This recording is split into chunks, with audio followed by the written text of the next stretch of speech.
Hello everybody, my name is David Ellis. I'm the Business Development Director here at Coco Systems in Finland. We're actually in the offices here today with the team, working hard behind the scenes here to make me and Abdullah look pretty good, best that we can do. I've been in aviation about 26, 27 years. And I'm working for Coco just over a year or so. I'll just pass you on to Abdullah and he can introduce himself as well. Hi, my name is Abdullahi. I've also been in aviation for quite a while, did my studies in aviation, and I've been part of Coco for over half a year. So we are here to discuss about digital tooling solutions and answer more questions that are mainly asked by customers and the public who are more interested in this market. Yeah, absolutely. So, little question or something that we can discuss, I suppose, off the bat is why is digital tooling software and what we do, why is it important? Why is it needed? Yeah, I think mainly MRO shops, it gives them more control on what they want, and for mechanics also, tool users. They have the access anywhere. They can have it in their phone and they can easily access it. And there's also the main implementation is the fact that you save time. I think research has showed that 5 to 7 minutes. That's right. For Absolutely. each tool. Yeah. So that is quite a lot. If you think about each shift, every tool user saves 5 to 7 minutes instead of returning to the store that's all on the other side of the warehouse. I think that's per engineer and per shift. Yeah, exactly. Minutes, yeah, exactly. Absolutely. So it brings quite a lot of positives. It does indeed. And the fact that M&E systems don't really allow much changes as they do by yearly or half a year. I think you can bring your ideas forward and then the implementation is quite easier and they have a much more control. Yeah, absolutely. I think there's another question asked by the general public quite a lot. Can MR Tools.io be implemented by all major M&E systems? Yes, absolutely. That? Yeah, we've got subject matter experts in this type of integration with the M&E suppliers. Some of the major ones, I suppose, off the top of my head, would be Amos, Trax, SAP. Yeah. We work well with those platforms. We've done it for many years, and we're very comfortable working with those providers and integration with the APIs to make a kind of seamless integration. Yeah. We've been doing it for quite some time, and we're pretty good at it. We've got a lot of good people working here that know exactly what they're doing, pretty supportive, with a very agile way of doing things, which has kind of helped us quite considerably over the past few years, for sure. I think also with the new standalone solution, it allows a seamless data transfer and it allows all major M&E systems to work seamlessly, as you said. Yeah, absolutely. And I think that's a good point, actually, regarding standalone. We don't talk about probably that enough in the fact that MRO tools can be used as a standalone entity and not just having to implement it or integrate it into an M&E system. Exactly. And that works really well. And we've proven that we're pretty good at the standalone option as well. Definitely. So perfect.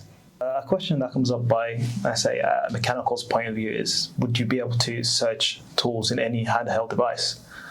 Yeah, absolutely. I suppose that's kind of as we say, the bread and butter of what we do here as part of the MRO Tools software anyway is concerned, is that the mechanic quite easily can use their handheld device, and any handheld device, any iPad or tablet or mobile phone can be used with MRO Tools. So they can use the search facility on the application. They can search for a global search for a tool or a piece of equipment.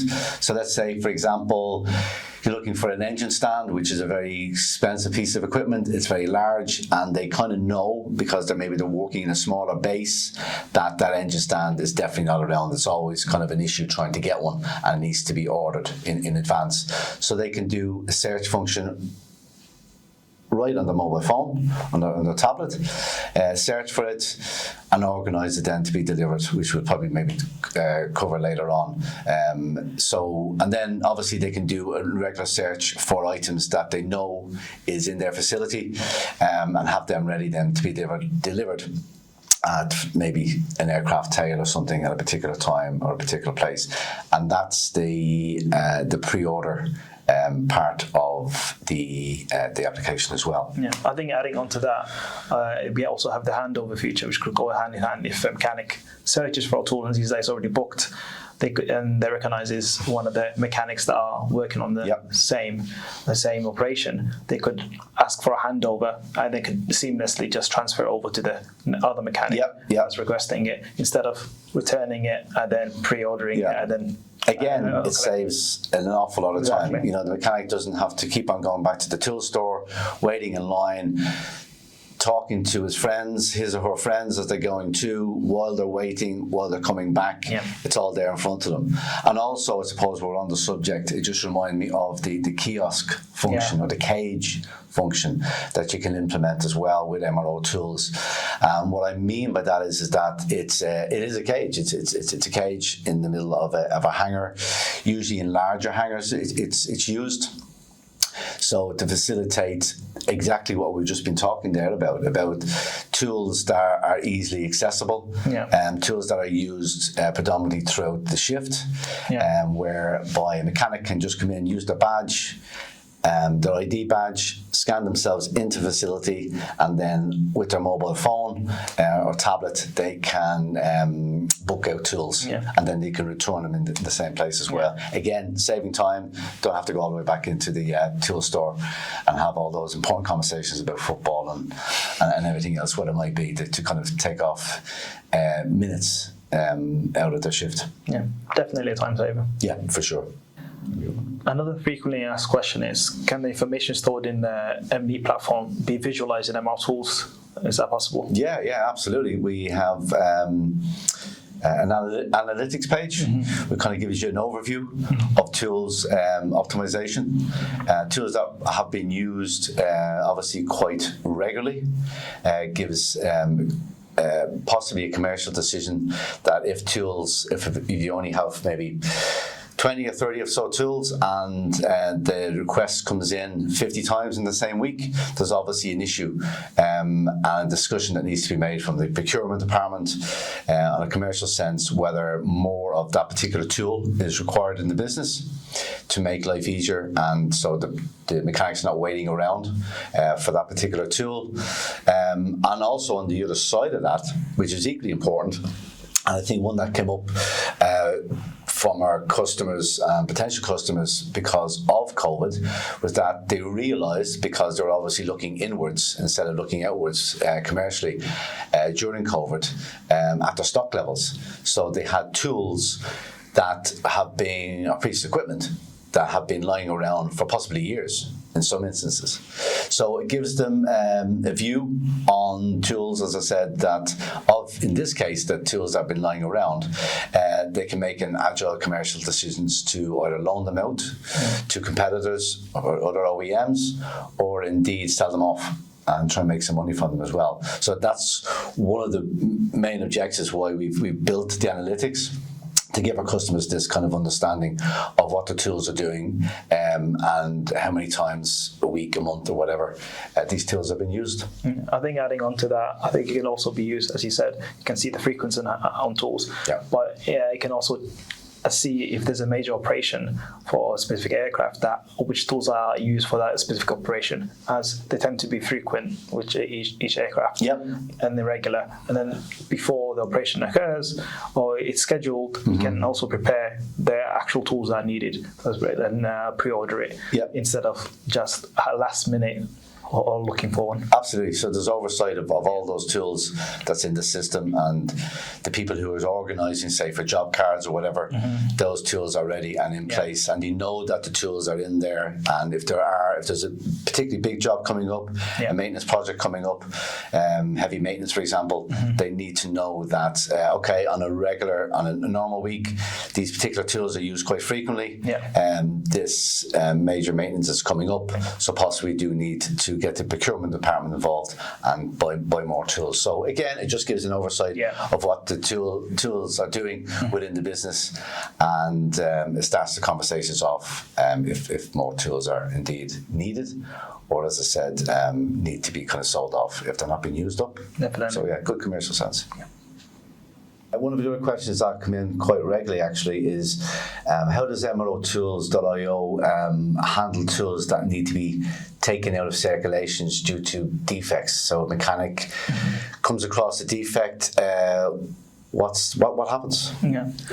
By implementing ML tools to your everyday operations, it allows tool users or mechanics specifically to quicker and easier to report defects. As they have handheld devices, they can easily access their mobile phones and report it as a defect. I think that's a feature that's heavily used in MRTools.io. With that, they can take a picture also to give a tool manager a visual view of the tool and which part is defected. This tool is also returned, and the tool manager will see that there's a report or a work order that's done as a defect. And then the tool manager, the tool store manager, can specifically view it and make a decision of that instead of the tool user sending it to the repair shop. And that's the process. But we also have other tool work orders, such as calibration. So I think with the implementation of MRTools.io, there's quite a lot of features. Yeah, and I think as well, when you mentioned the defects, that when a mechanic sees a defect on the line, and it's not really up to that mechanic to deem it to be defective, unless it's obviously so. So, as you say, work order is made up, the tool is sent into the tool store, and then the repair mechanic then makes that decision whether, this is definitely a defect, it needs to be taken offline until the spare part comes in to fix it, and then replace and then put it back on live. Or also, if a quick decision is made that we can fix this quickly, and that decision is made, so it's not automatically set up to, if a mechanic notices a defect on a tool or piece of equipment, that it's automatically taken offline. Somebody who has the credentials to make that critical decision, if a tool is indeed a proper defect, that is only done really by the repair mechanics in the tool store as well. So absolutely. Yeah, I think the key point here is that the tool user does not have the control, and the tool manager directs it to the repair engineer or repair shop. I think that's the main implementation here. Yeah, for sure, absolutely. Thank you for joining us, our digital tooling solution discussion on LinkedIn Live, and if you would like us to organise a demo for you, we'd love to hear from you. That's why we're here. Get in touch with us, Coco Systems, and we'll be delighted to organise an online demo for you, or indeed meet face to face, which we always like to do, and just give us the opportunity to give you a better explanation of what MROtools.io is all about. And so great to see you. Thanks for your time today, and we hope to see you all in person at some stage in the not too distant future. Thanks, Thank you. Abdullahi. Appreciate it. Thanks, guys.